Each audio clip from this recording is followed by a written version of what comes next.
Bom dia, colegas procuradores municipais. É uma imensa alegria estar aqui com vocês nesse segundo Congresso Brasileiro Virtual de Procuradores Municipais, recebendo vocês em parte aqui nas nossas Minas Gerais, com esse cenário maravilhoso que nós temos aqui das nossas montanhas, e virtualmente também na terra do virtual campeão brasileiro de 2021.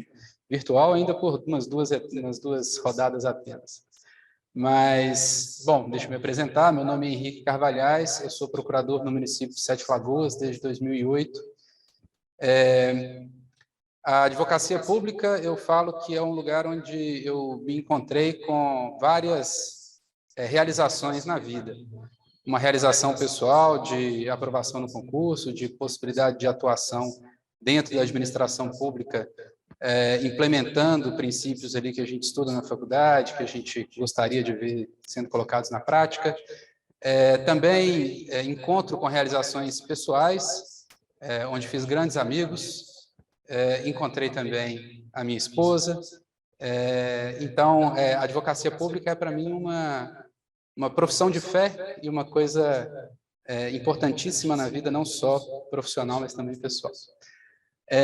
Eu gostaria de agradecer o convite feito pela doutora Thaisa, Sintra Dosso, pelo Thiago Viola, os coordenadores e organizadores da diretoria de eventos da NPM. A associação essa que vejo como um baluarte da defesa das instituições democráticas. Eu sou, desde 2019, também conselheiro da Ordem dos Advogados, e vejo essas instituições trabalhando lado a lado em várias batalhas importantíssimas que conferem à nossa atuação profissional muita tranquilidade, segurança, embora a gente saiba que a gente tem imensos e múltiplos desafios. E é sobre esses desafios que nós vamos tratar aqui hoje, no exercício específico da advocacia pública municipal em juízo. Então, vamos conversar um pouco sobre as experiências que temos nos vários municípios do nosso país, e com a participação de vocês que eu conto.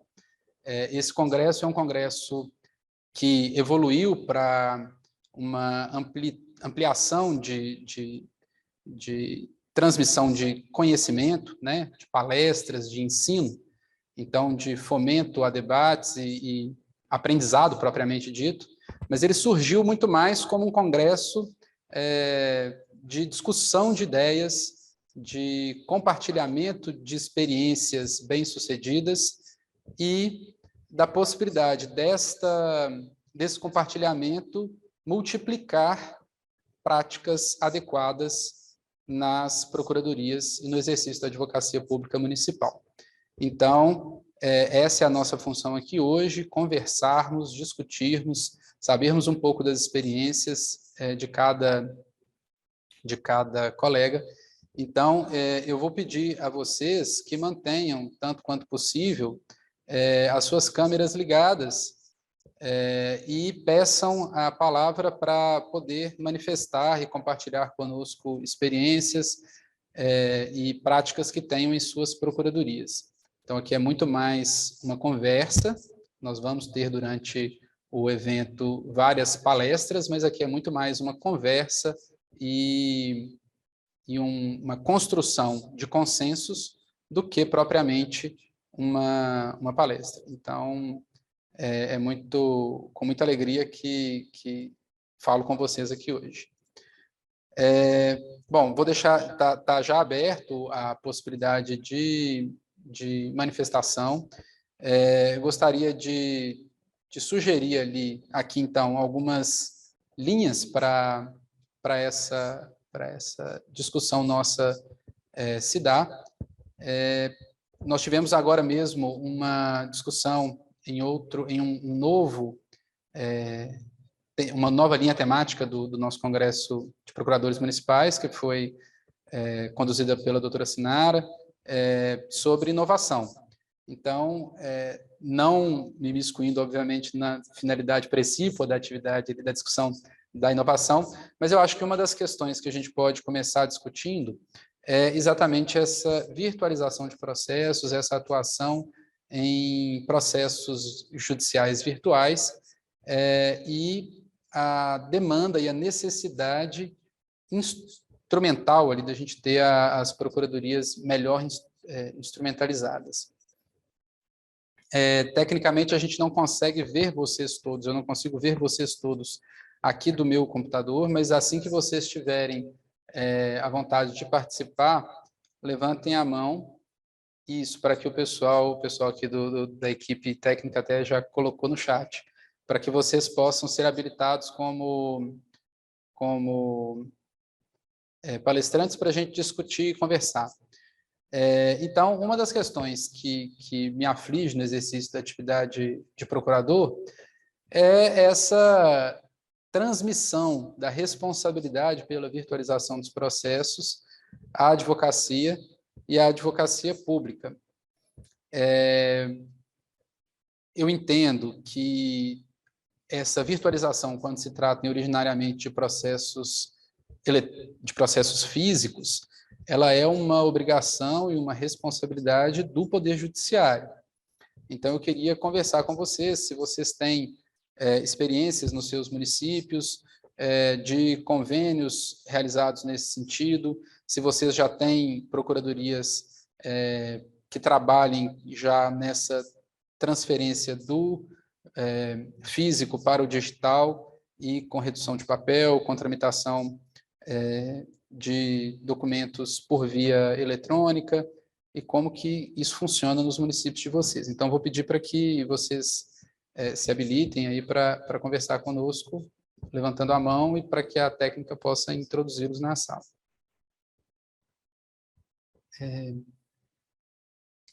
Laura, depois você vê com o pessoal da organização se a questão de certificado, houve uma pergunta aqui no chat sobre registro de presença, se haverá registro de presença durante essas discussões, para a emissão do certificado. Só depois a gente poder dar o feedback aqui na reunião mesmo.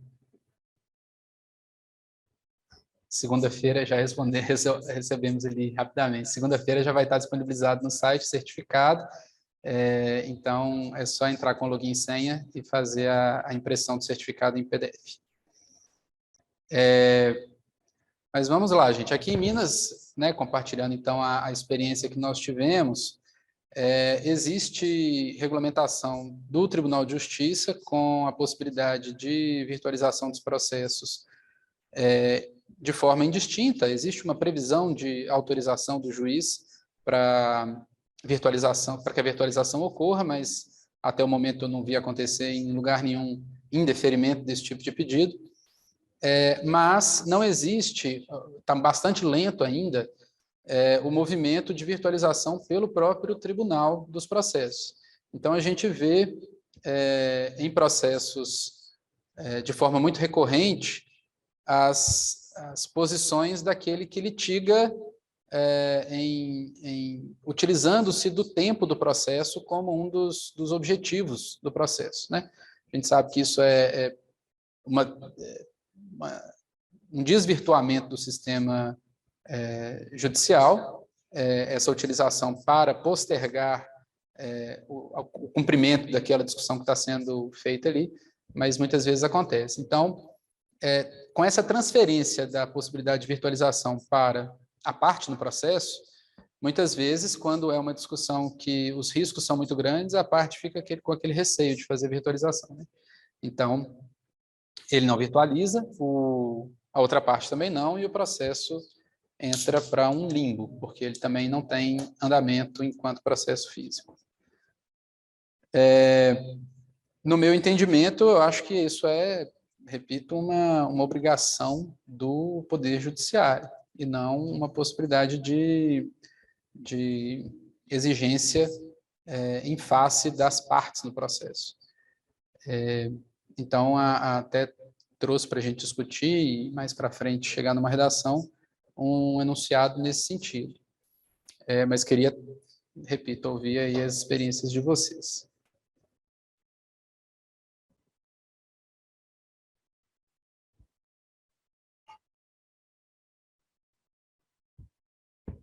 Bom, enquanto a gente vai recebendo aí, né, a participação dos colegas, eu acredito que muitos dos colegas participem do evento de forma reiterada, mas principalmente para aqueles que o fazem pela primeira vez ou pelas primeiras vezes, esse momento de discussão dos temas para a proposição de enunciados, ele existe desde o primeiro Congresso Brasileiro de Procuradores Municipais. E o nosso tema, que é o município em juízo, ele é um tema relativamente recente, de forma destacada. Ele é uma adequação, uma reorientação do tema que antes existia, que eram competências, serviços e obrigações constitucionais dos municípios. Então, era um tema bastante amplo, que acabava se misturando com alguns outros temas do Congresso. Então, agora nós temos uma discussão um pouco mais direcionada para questões processuais. Então, por isso, como é uma temática relativamente recente, de 2015, os temas, embora já fossem abordados enquanto discussão de competências do município, ou às vezes até abordados na outra temática que está sendo discutida nesse momento na sala 1, que são as prerrogativas dos advogados públicos municipais, essas temáticas elas são um pouco novas. Então, nós temos poucos enunciados. Depois, então, nós vamos tratar desses enunciados aqui.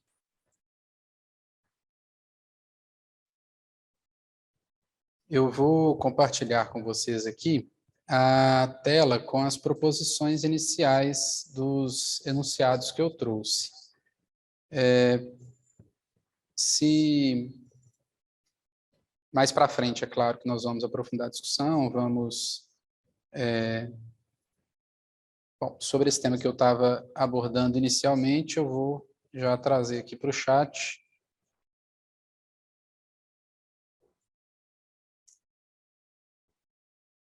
E colocar na tela também.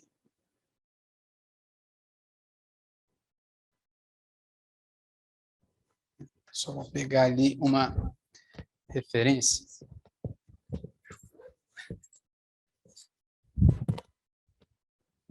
Que eu gostaria de passar para vocês. Esqueci ali na mesinha de apoio, mas... Então, esse primeiro enunciado, ele até é uma cópia que eu vou fazer a referência, obviamente, para não correr nenhum risco de direitos autorais, de uma obra publicada recentemente pelo colega procurador municipal de Belo Horizonte, Marcelo Veiga Franco, que se chama Administração Pública como Litigante Habitual, a necessária mudança da cultura jurídica de tratamento dos conflitos. Então, esse primeiro enunciado, que é o da dispensa de atos processuais, que trata sobre a dispensa de atos processuais, ele foi inspirado aqui nessa obra do professor Marcelo.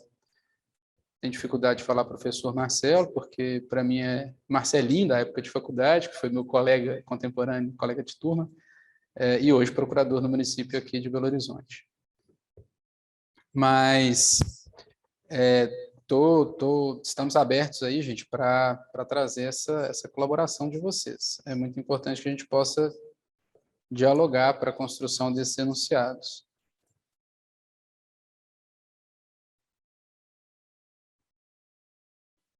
Bom,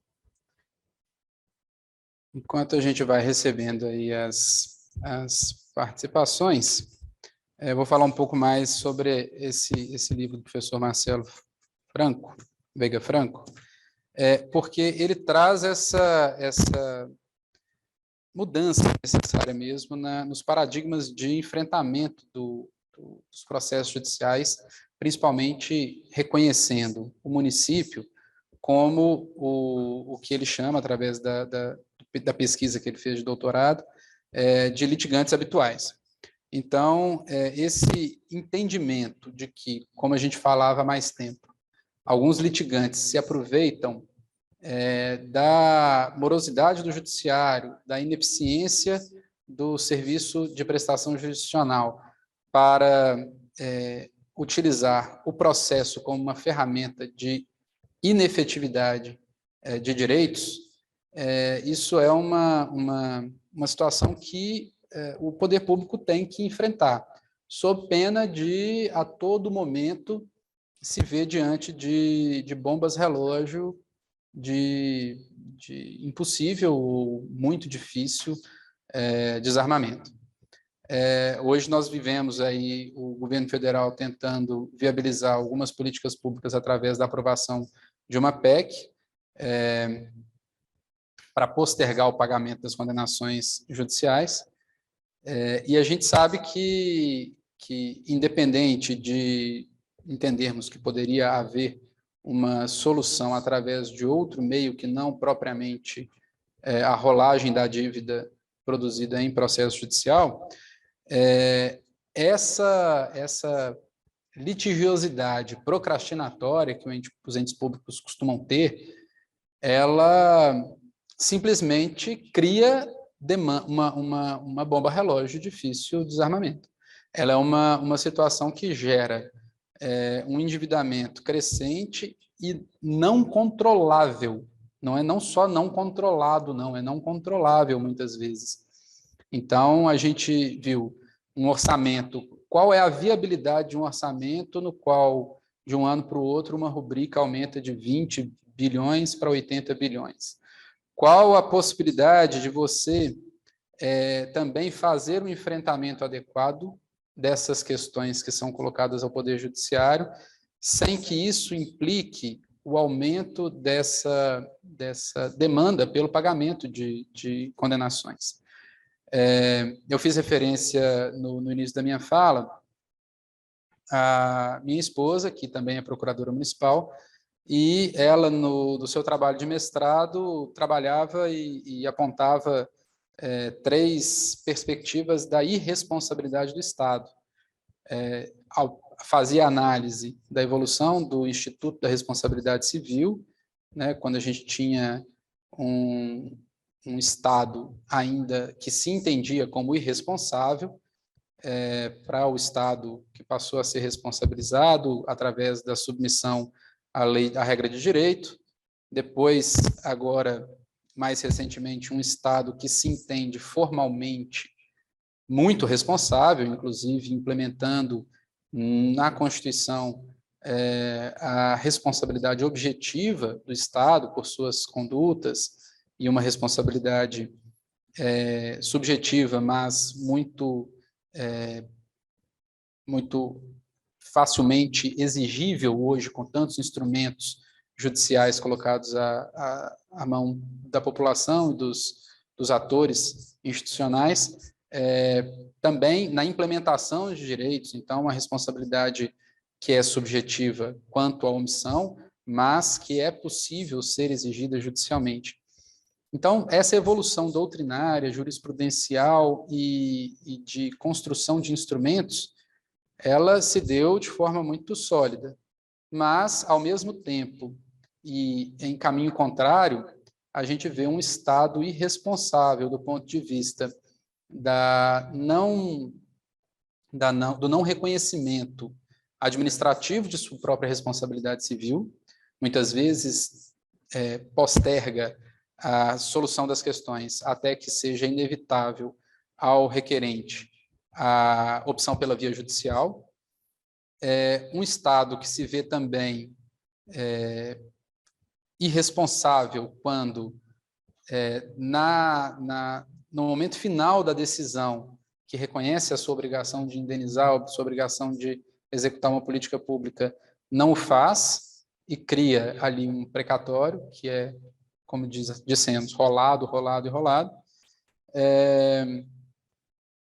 E o Estado que também não se vê como responsável ao não utilizar, e aí é uma observação que também faz o professor Marcelo nessa obra, não se utilizar das demandas judiciais que apareçam, as demandas judiciais muitas vezes repetidas e repetitivas, para se corrigir no exercício da atividade administrativa. Então, evitar que aquela responsabilização surja é uma possibilidade, uma necessidade que o Estado, que se diga de fato responsável, tem que trazer. Eu vi aqui uma pergunta de PGM 213, dizendo que perdeu a parte que não viu se foi aprovado algum enunciado. Ainda não, nós estamos abertos à discussão, qualquer colega que queira trazer colaboração deve trazer, inclusive na redação do enunciado, ou que queira trazer para todos nós alguma experiência da sua procuradoria. O evento é aberto, está aberto, nós estamos em uma sala de debates. Então, por favor, tragam a sua participação. A Suelane traz: muito importante a aprovação desse enunciado, uma vez que nem todos os municípios possuem normativa autorizando procuradores a deixar de interpor recursos ou mesmo de contestar. Ou quando possuem, muitas vezes se limitam a hipóteses específicas. Nessas situações, os procuradores acabam ficando com receio de alguma responsabilização por deixarem de recorrer ou apresentar defesa em casos que, sabidamente, já há entendimento consolidado desfavorável ao ente público nos tribunais. Exatamente, Suelane. Essa necessidade de uma regulamentação prévia, ela é muito útil, ela é muito bem-vinda, né? Quando a gente se depare com processos em que haja, por exemplo, a discussão de uma matéria de direito, exclusivamente de direito, já consolidada, já sumulada por tribunais superiores, ou no âmbito daquela própria administração, já reconhecida como direito do requerente, é importante que a gente tenha a segurança ali de uma regulamentação que nos permita apenas fazer o reconhecimento de que é aquela a situação e promover o arquivamento ou o ato de não interposição de recurso, ou às vezes até mesmo o reconhecimento do direito ao invés de apresentar contestação. O professor Marcelo traz na obra dele aqui várias referências. Eu vi que não tem aqui a regulamentação do município de Sete Lagoas, mas também é um município que já regulamentou, e aí a gente vê também a diferença entre vários entes na forma dessa regulamentação. Então, no estado de São Paulo, foi por resolução da Procuradoria-Geral do Estado, no município de São Paulo, por lei municipal, o estado do Rio de Janeiro, por resolução da Procuradoria, e também no município. Em Porto Alegre, provimento da Corregedoria-Geral da Procuradoria-Geral do município. Então, a gente vê a diversidade de instrumentos utilizados pelos vários entes para essa regulamentação prévia. Essa regulamentação prévia é fundamental, mas ela não esgota essa possibilidade da gente não recorrer ou da gente não apresentar contestação. O procurador municipal, no momento em que recebe uma demanda para contestar, obviamente ele vai, né, disparar ali os ofícios, obter a documentação necessária para lastrear a defesa do ente, e muitas vezes ele se depara com uma situação absurda, de iniquidade, de impossibilidade, de necessidade mesmo de um prévio reconhecimento dessa responsabilidade. Então, ele não é obrigado, é claro, a contestar. Obviamente, ele tem que se cercar de todas as garantias para que não se veja imputado qualquer responsabilidade. Então, fazer uma fundamentação muito robusta, submeter essa questão, em alguns casos, quando haja previsão específica, à apreciação dos seus superiores no âmbito da advocacia pública, para que essa questão seja feita, essa tomada de decisão seja feita com a segurança necessária. Mas é muito importante a gente pensar que não pode ser atribuído à advocacia pública essa função de postergar a possibilidade de cumprimento do direito do cidadão quando demandado. É claro que a nossa função é de ver o processo com os olhos da administração. Então, não somos defensores públicos no momento em que o cidadão opõe um direito patrimonial ao município. A nossa defesa do direito patrimonial do município também é uma função importantíssima, mas quando essa defesa não contrarie princípios constitucionais, inclusive com o reconhecimento dos direitos dos cidadãos.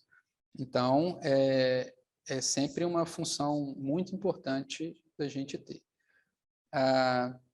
Suelane, muito bem-vindas às suas participações por escrito. Continue fazendo, se preferir não abrir a câmera, mas se tiver com possibilidade e intenção de trazer experiências de viva voz, pode fazê-lo, pode levantar a mão aqui no Zoom, que o pessoal da técnica te habilita para falar conosco de viva voz. Então, ela trouxe aqui a referência, que aqui no município de Ribeirão Preto temos um decreto municipal aprovando súmulas administrativas que autorizam a dispensa de recurso ou contestação em algumas situações. Há também uma lei municipal recente com autorização semelhante em uma situação específica de demanda por direito à saúde. Muitas vezes a gente vê o instrumento legislativo, a regulamentação dessa possibilidade, trazendo mais entraves, né? Quando a gente vê uma prática administrativa, vou dar o exemplo do município de Sete Lagoas, a gente tinha a prática administrativa de fazer promoção de dispensa de recurso, promoção de dispensa de apresentação de contestação, quando o procurador identificava que era a situação de não apresentar contestação ou recurso. Veio a lei e também estabeleceu hipóteses específicas de matéria sumulada de forma vinculante pelo Supremo Tribunal Federal, matéria que encontre jurisprudência pacificada no âmbito do Tribunal Mineiro, ou estabelecendo um procedimento. Às vezes, o procedimento, e atribuindo uma responsabilidade, uma competência exclusiva do Procurador-Geral para manifestação nesse procedimento de dispensa de apresentação de contestação ou recurso.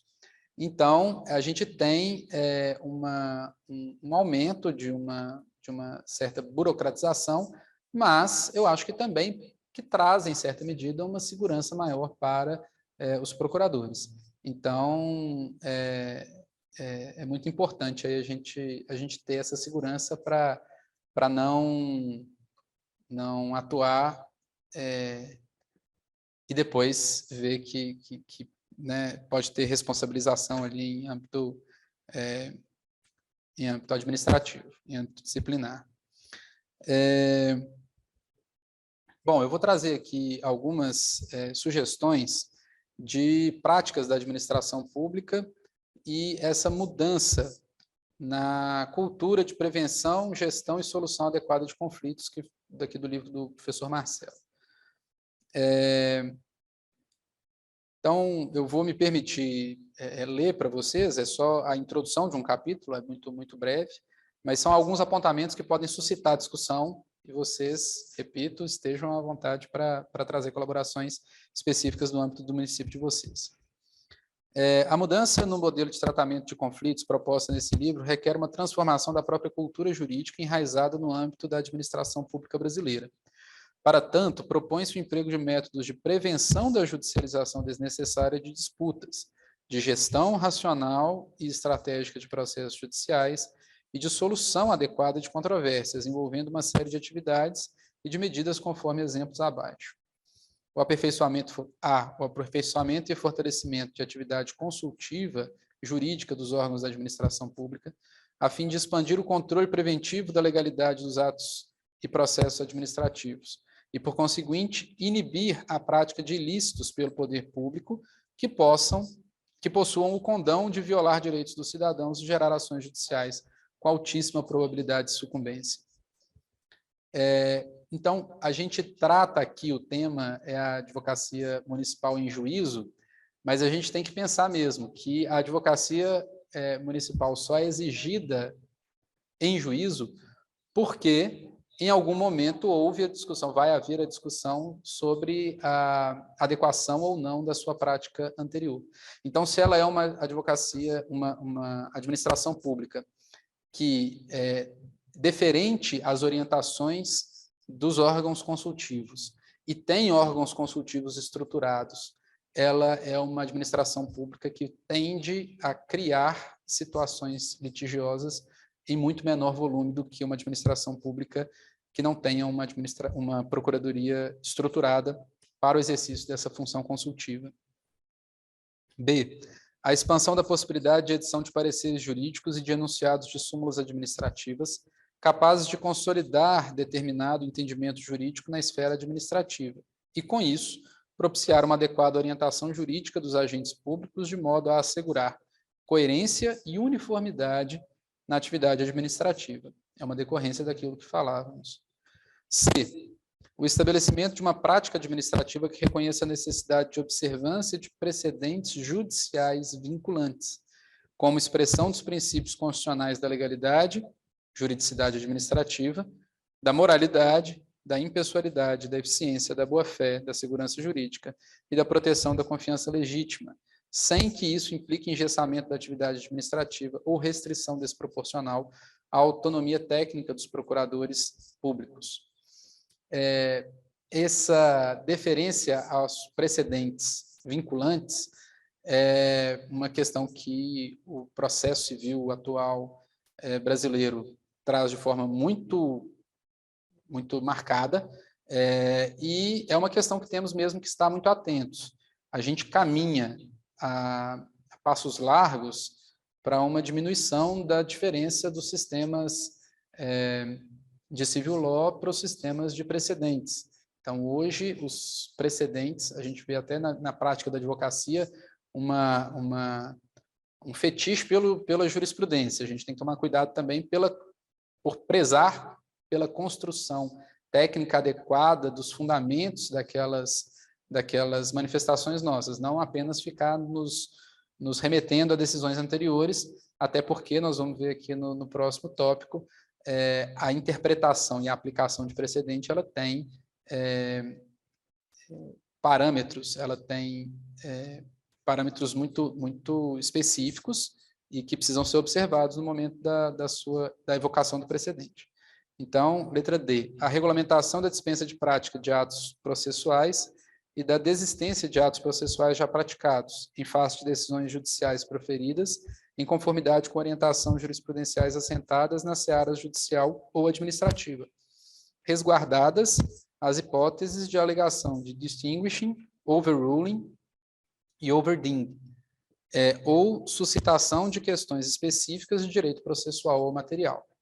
Então, eu falava dessa necessidade de análise adequada do caso concreto para se saber se não é uma situação de distinguishing, de não aplicação do precedente porque ele não é aplicável àquela hipótese, de overruling, que é uma situação em que o precedente existe, tem caráter vinculante, mas há elementos novos que não foram considerados na elaboração daquele precedente, que justificam a superação do precedente de forma integral, ou o overding, que é o overing, que é a superação parcial desse precedente.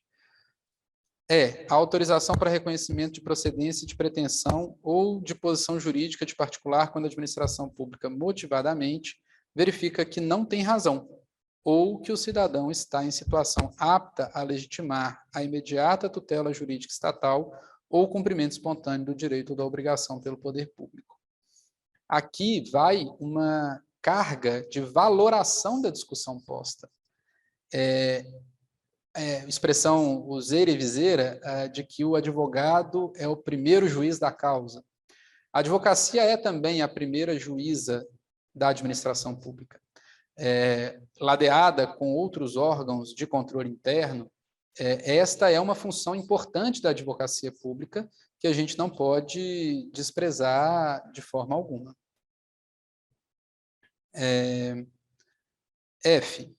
A aplicação de técnicas de gerenciamento estratégico de demandas, tais como a escolha de casos para acompanhamento prioritário, a suscitação de instrumentos processuais de formação de precedentes judiciais, como a apresentação de incidentes de resolução de demandas repetitivas ou interposição de recursos especiais extraordinários repetitivos, o monitoramento de julgamentos pendentes e que tratem sobre questões repetitivas, a seleção de teses jurídicas passíveis de revisão total ou parcial.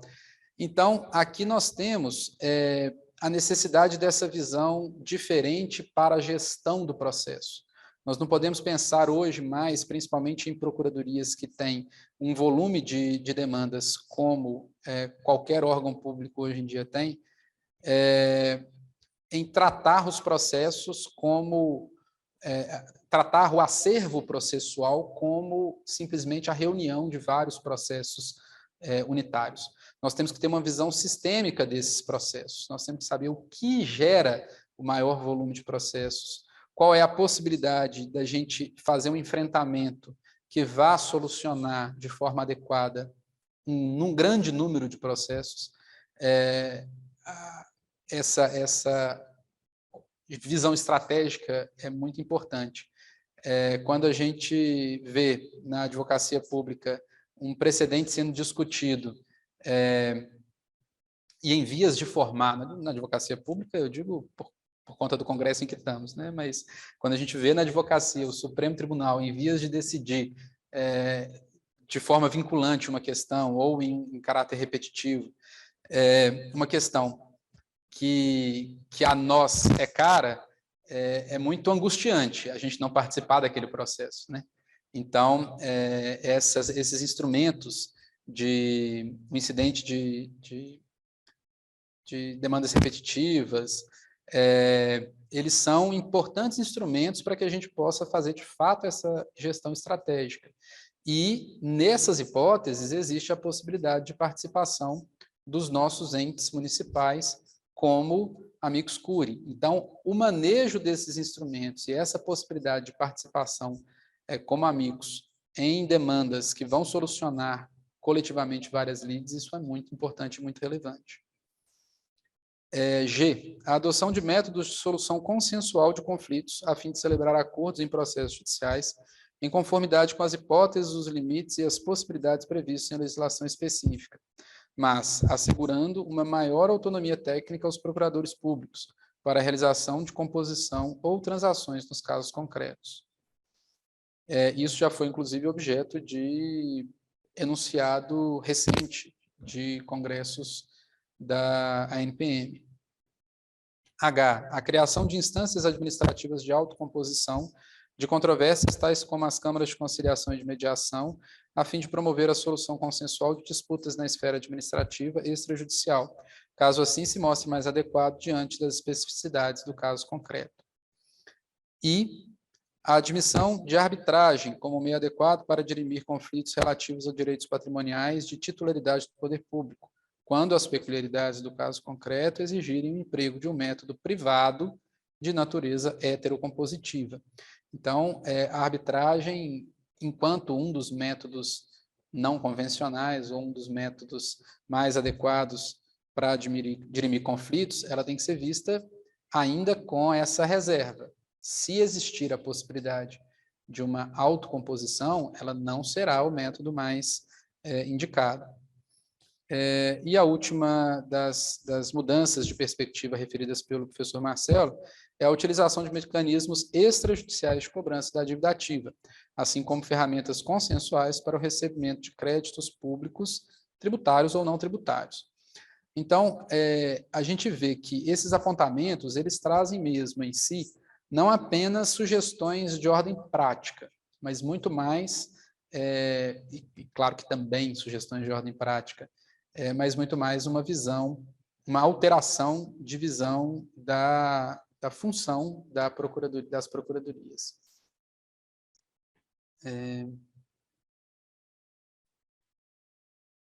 Bom. Então, nós acabamos nos aprofundando um pouco mais nessa discussão agora sobre a possibilidade de dispensa de atos processuais ou de dispensa de atos processuais, seja a contestação ou seja a apresentação de recursos, E eu queria saber de vocês, então, se esse enunciado, se esse texto de enunciado, ele é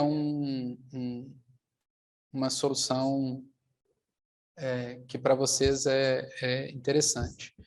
Ele está no chat, eu acabei perdendo a conexão aqui do meu computador um pouquinho, mas vou voltar ele para a tela. Posso compartilhar novamente. Vou compartilhar tanto o texto no chat,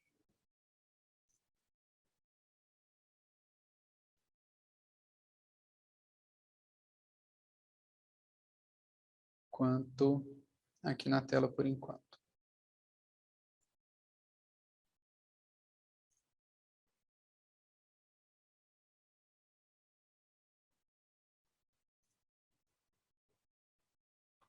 Então, é esse o texto do enunciado que, a princípio, fica sugerido. A dispensa da prática de atos processuais em face de decisões condizentes com entendimentos jurisprudenciais vinculantes ou com orientações administrativas consolidadas representa uma das formas de prevenir a judicialização desnecessária de conflitos.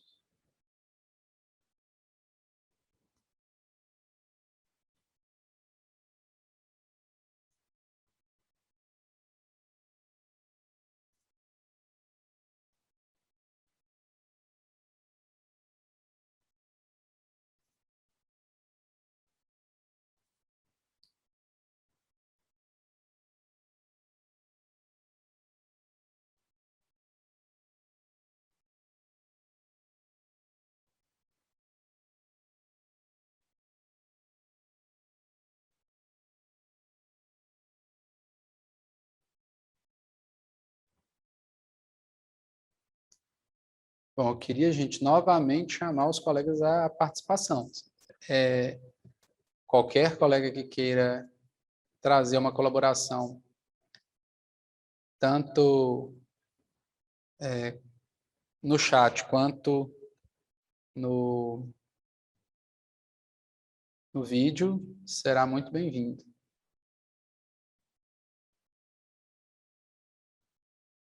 Sugestão da Suelane, de acrescentar ao final da redação a não ensejando responsabilidade do procurador municipal.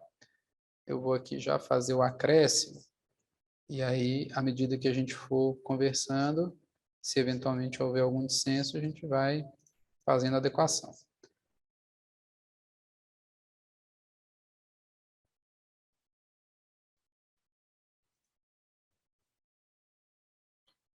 A Isabela sugere incluir o foco no sentido da normatização dessa dispensa de atos processuais.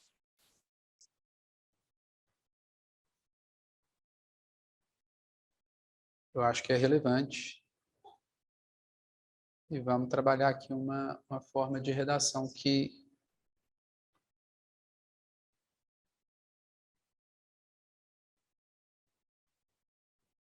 possa aderir essa sugestão.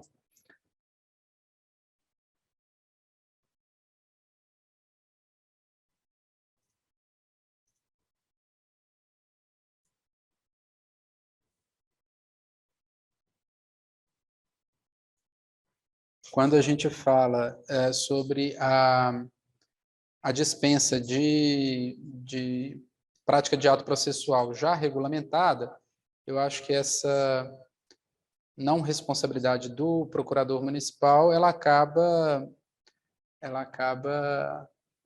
já pressuposta, né? Porque se a gente tem um ato praticado com base em regramento,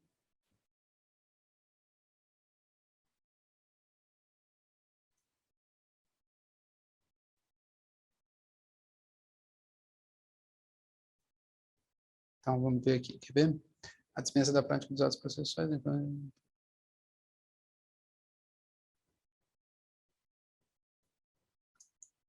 Sua regulamentação.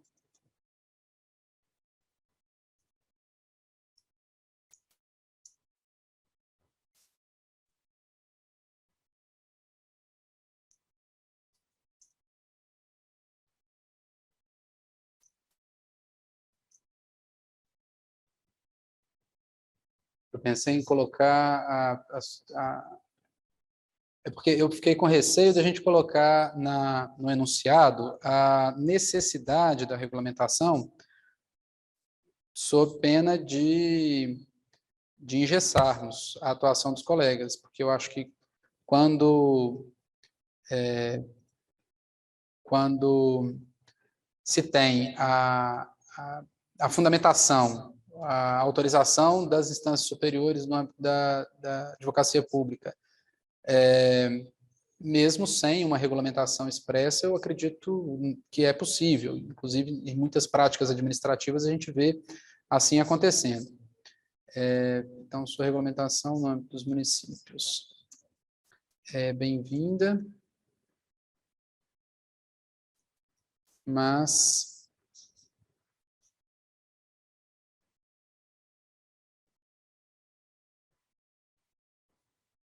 muito bem. A Tainá complementa que, em nome da segurança jurídica, a regulamentação pode se mostrar relevante.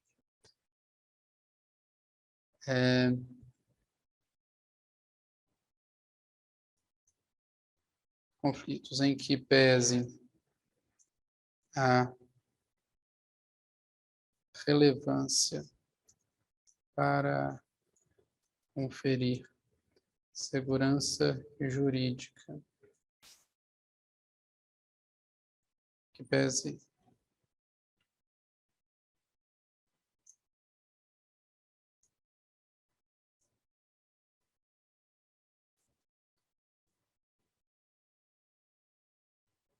não, eu não vou no em que pese, não, porque se a gente está fazendo, vão ser mais propositivos do que negativos, né?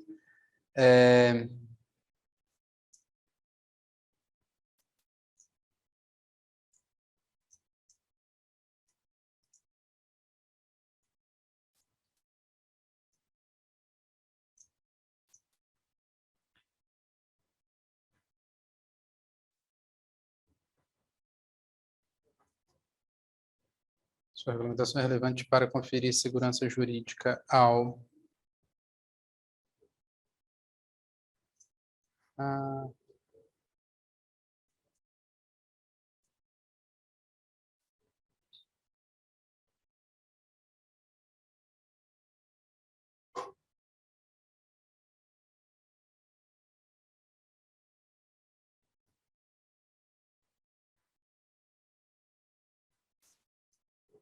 mas prescindível em caso de robusta fundamentação e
vejam se ficou boa essa complementação. Sua regulamentação é relevante para conferir segurança jurídica, mas prescindível em caso de robusta fundamentação, não caracterizando, nesta hipótese, ato capaz de ensejar responsabilidade funcional dos advogados públicos. Então, a gente tem, né, essa regulamentação como pressuposto de impossibilidade de responsabilidade mesmo, de responsabilização funcional, mas trazendo já de forma clara que é possível, necessário, haver essa não apresentação de defesa ou de recurso em casos em que a gente possa fundamentar de forma robusta a não apresentação. Eu optei por não trazer para o texto do enunciado a aprovação de órgãos superiores da estrutura da advocacia pública que esteja vinculado o procurador, porque eu acho que isso vai ser uma situação de realidade muito distinta entre cada órgão da advocacia pública em cada município. Então, eu acho que essa fundamentação robusta, é claro que essa autorização, essa chancela dos órgãos superiores da administração pública é sempre muito bem-vinda, mas não sei se ela poderia engessar também a atuação. O que vocês acham aí?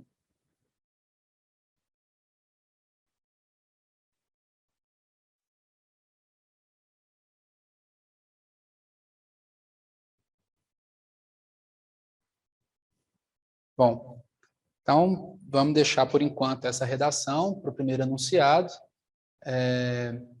Nós podemos caminhar um pouco para a discussão do segundo tema, do segundo enunciado, que eu até trouxe na hora que comecei a conversar com vocês em primeiro lugar, e depois a gente fica aberto. Aqui vai a discussão, enquanto a gente não encerrar o painel, o debate, a gente está aberto para qualquer alteração.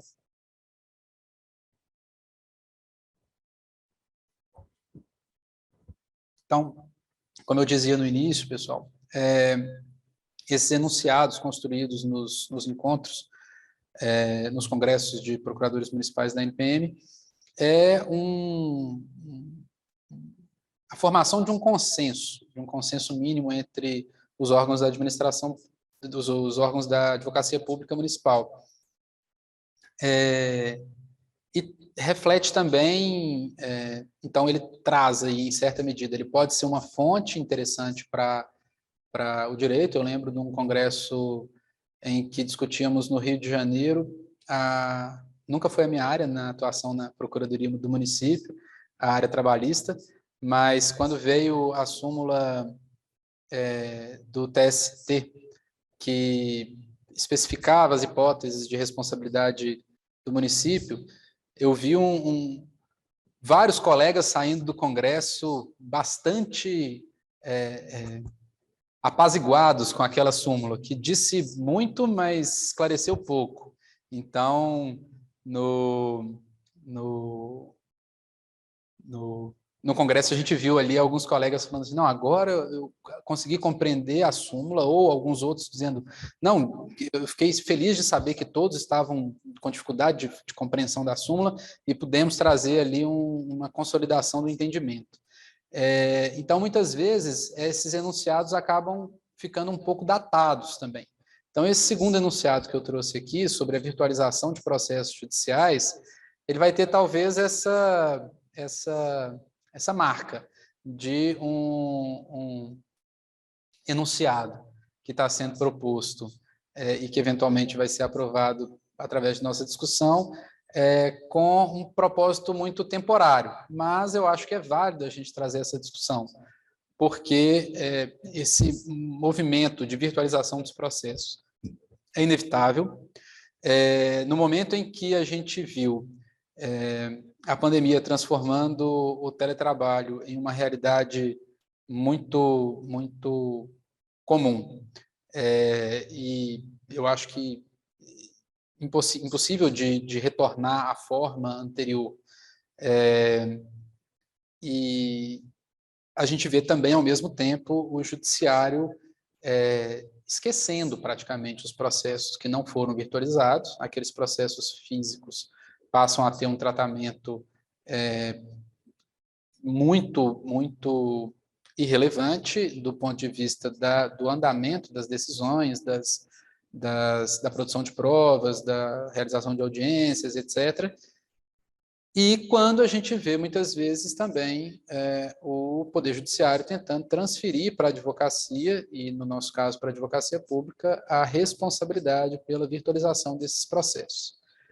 Em discussões no âmbito da Ordem dos Advogados, eu tive a oportunidade de trazer para alguns colegas a minha visão de que essa postura do tribunal, além de inadequada do ponto de vista do direito, das prerrogativas do advogado, né, quem tem o ônus de gerir o acervo processual, de transformar, mudá-lo de meio físico para digital ou mantê-lo tramitando de forma adequada no meio físico, é o Poder Judiciário.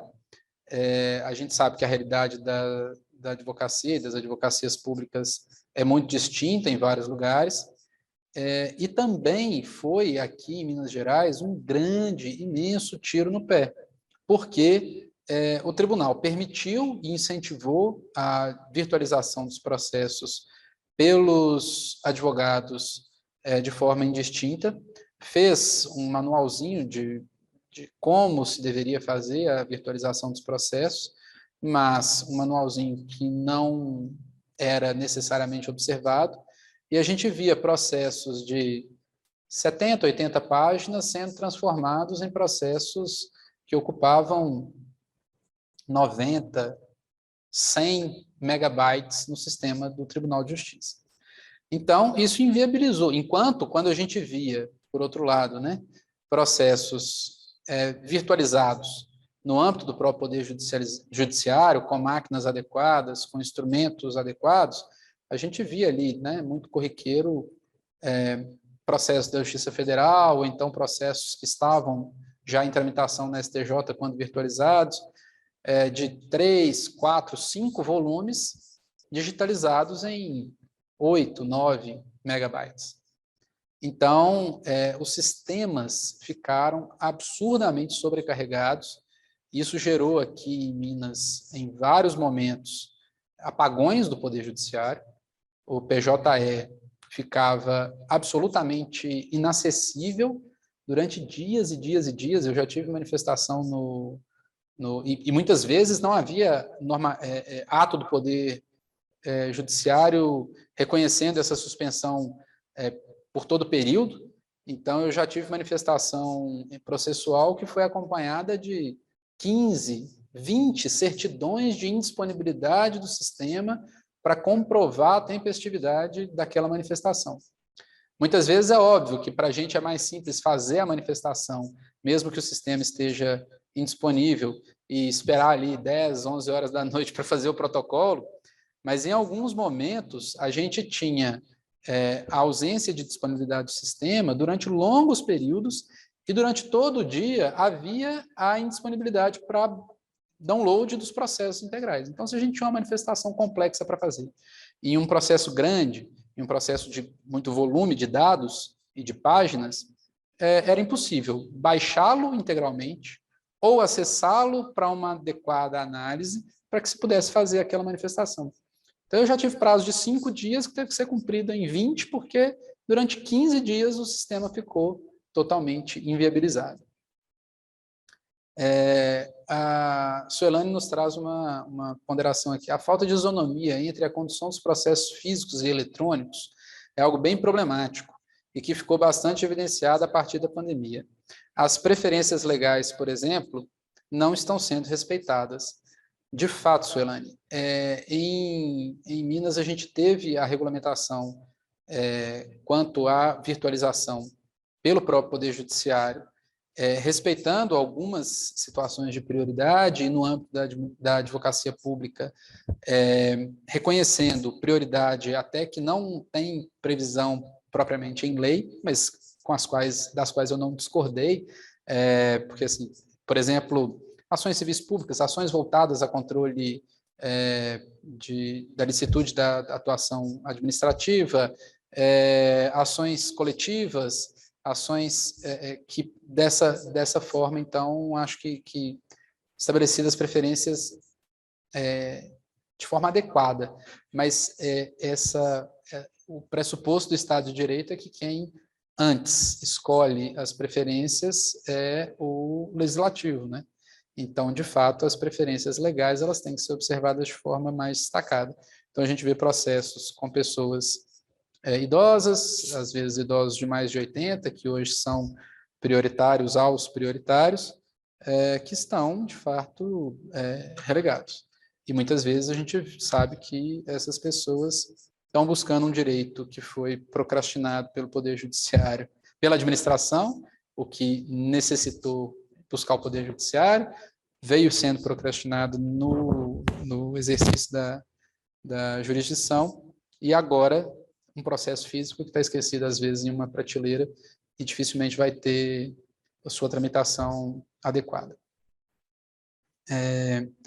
Então, a minha sugestão inicial para enfrentamento desse tema e para indicação na discussão aqui foi, eu vou repetir no chat também, apesar de já estar compartilhado na tela com vocês, a virtualização de processos judiciais que tramitem originalmente em meio físico é de responsabilidade do Poder Judiciário, só sendo possível atribuir tal incumbência aos órgãos da advocacia pública dos entes quando existente convênio ou outro ato nesse sentido. A redação aqui eu já vi que, né, os órgãos da advocacia pública, é claro que não existe advocacia pública que não seja de ente, então a gente já pode suprimir. E aí aguardo sugestão de vocês, tanto de redação quanto de ampliação do tema ou alteração do foco. Se for o caso, a gente pode também e deve ficar atento para essa possibilidade, mudar o foco aí do enunciado.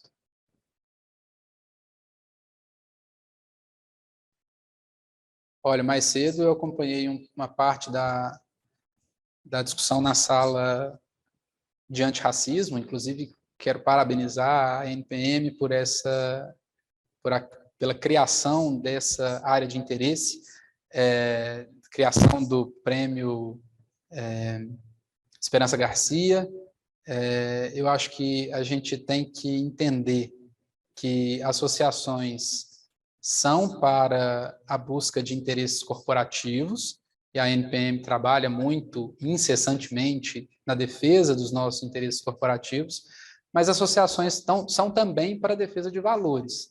E com essas atuações, essas práticas, a nossa associação ela traz, ela evidencia essa adequada visão de valores que precisam ser implementados urgentemente. Mas eu queria falar que nesse painel de agora há pouco, sobre antirracismo, houve a participação de vários colegas aí pelo vídeo. Estou aguardando, eu acho que antes da gente encerrar, a gente ainda vai conseguir ter a participação de outros colegas.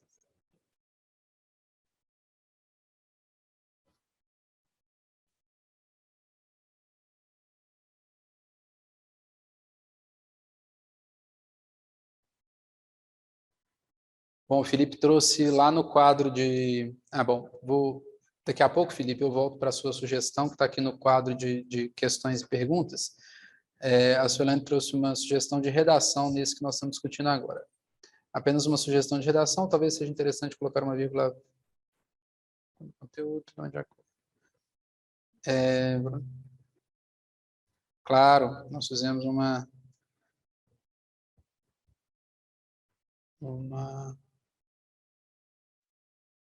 tem duas orações construídas aqui na mesma frase. A Suelane sugeriu a vírgula, muito bem colocada.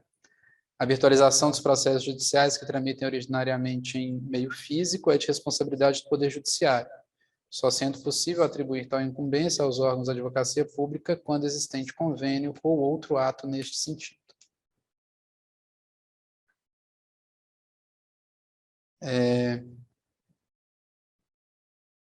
Ficamos abertos para sugestões. Vou voltar então aqui na sugestão do Felipe Menezes, apresentada no quadro de questões sobre o enunciado anterior.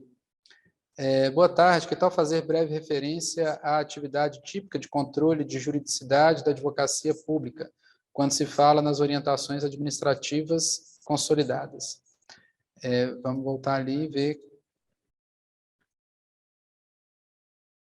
Isso.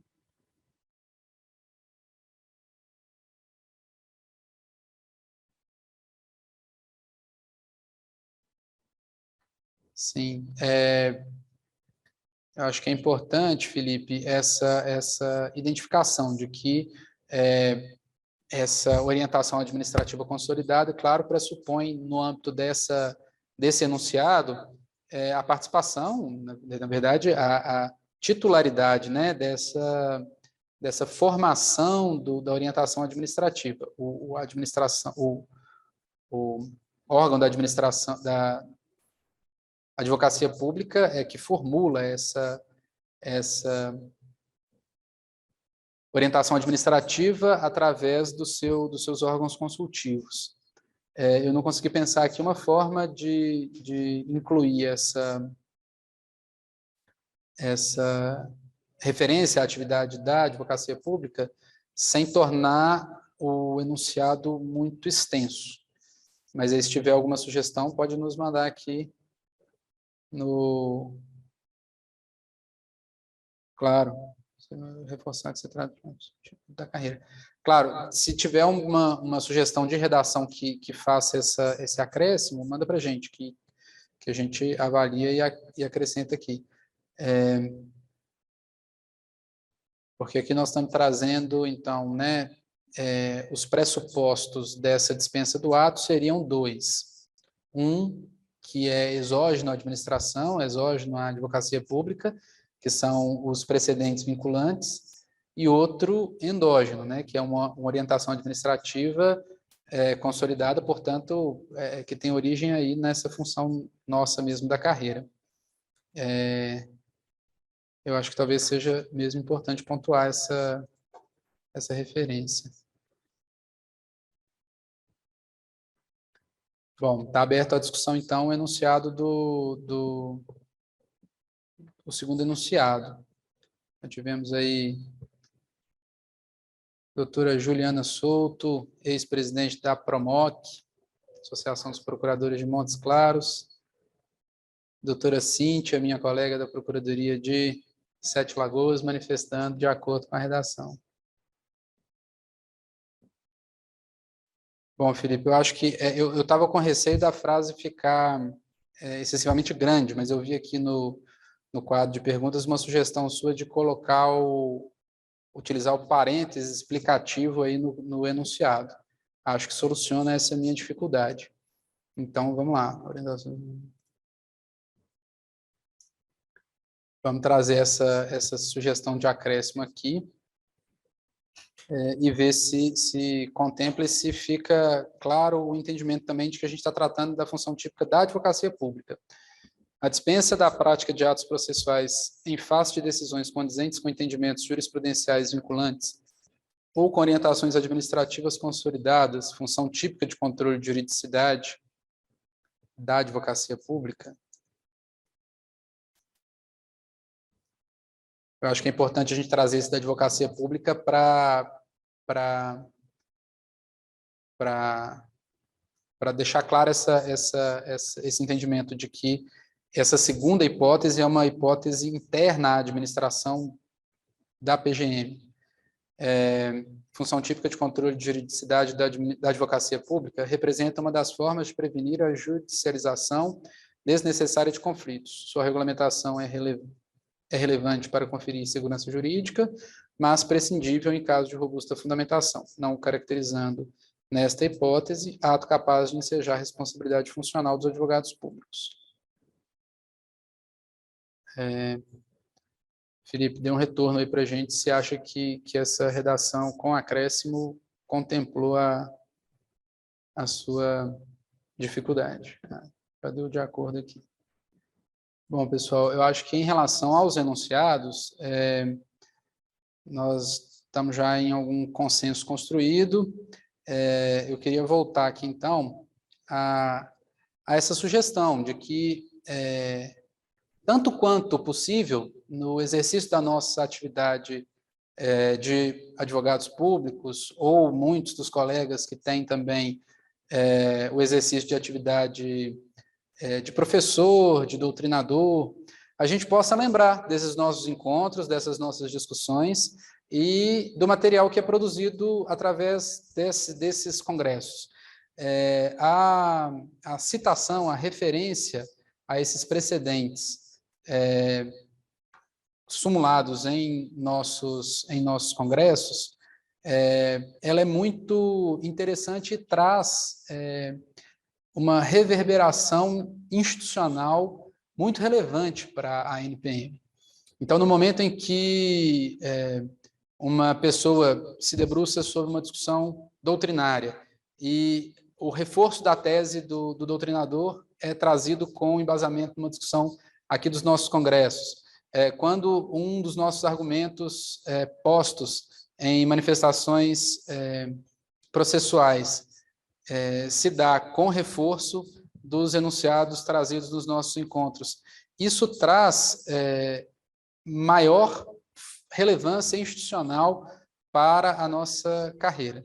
Esse um dos trabalhos fundamentais da NPM,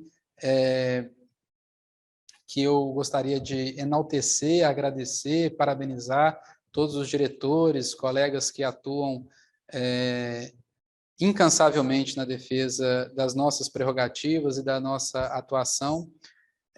Então, eu acho que é importante também a gente não lembrar da NPM só quando tem algum conflito com as nossas administrações ou quando vê tramitarem no Congresso projetos de lei que possam prejudicar ou fortalecer institucionalmente a advocacia pública municipal. É importante a gente lembrar da NPM também como produtora de conhecimento, difusora de conhecimento e reprodutora de experiências bem-sucedidas. Então, eu acho que essa é uma das funções da nossa associação e que ela desempenha com igual efetividade da função de representação da representação institucional. Então, agora, falando em nome da NPM, que me convidou para essa discussão com vocês, eu gostaria de agradecer a oportunidade de aqui estar e desenvolver essa discussão com vocês. Quem assistiu o debate com a doutora Sinara vai perceber que eu estou me usando praticamente do esquema que ela já estabeleceu, mas é importante também convidá-los para os congressos de 2022 e 2023, que eu ia falar, a gente espera que serão presenciais, mas não, serão presenciais, porque a Covid, embora esteja demorando muito mais do que todos nós pensávamos para ser controlada e para passar, ela vai passar. Nós vamos voltar a nos encontrar pessoalmente de forma mais constante. E então, em 2023, em 2022, o Congresso em Recife, que já estava aprovado para acontecer há 2 anos, mas então, finalmente, ano que vem, teremos o Congresso de Recife, e em 2023, o Congresso em Porto Alegre. Então, fica o convite para que vocês participem intensa e profundamente desse congresso que hoje se inicia, mas que também já estejam com os olhos voltados para 2022 e 2023, para podermos nos encontrar pessoalmente em Recife e em Porto Alegre. As Minas Gerais estão sempre abertas para todos os colegas. Aqueles que estiverem por aqui, não deixem de conhecer Sete Lagoas, porque é uma cidade agradabilíssima, uma cidade que acolhe quem ali chega, e agradeço muito aos colegas de lá que aqui estão discutindo conosco. E nos vemos nos próximos dias nesse congresso, e em 2022 em Recife, 2023 em Porto Alegre. Agradeço muito a vocês. Se tiverem mais alguma colaboração, vou dar uns minutinhos aqui antes da gente encerrar a transmissão, mas acho que é isso. Já vou passar os enunciados para a organização do evento. Bom, então é isso, gente. Até breve. Abraço.